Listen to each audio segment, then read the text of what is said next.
Set by Georgia Calvin-Smith. Georgia, what do you have for us?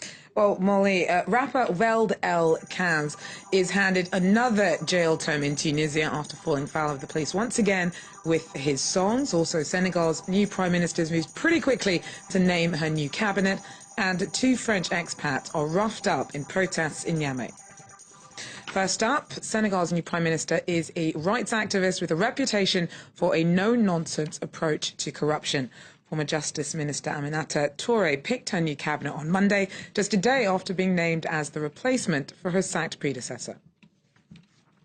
Aminata Touré replaces Abdoul Mbaye, who was let go after 17 months as head of the Senegalese government. It is not known why Mbaye lost his job, but the newspapers talked about his lack of efficiency and possible links to the Hissène Habré affair. Aminata Touré is very familiar with the Hissène Habré affair.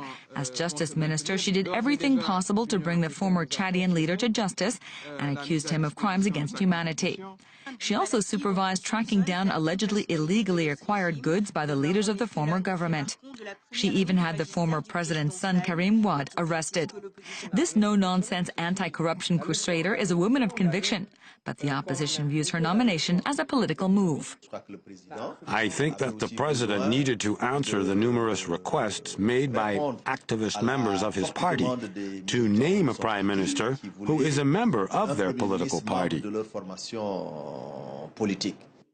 Aminata Touré is the second female prime minister of Senegal. The first was Madior Boye, who led the government for 20 months in 2001. Touré's nomination has been generally well received by the Senegalese public.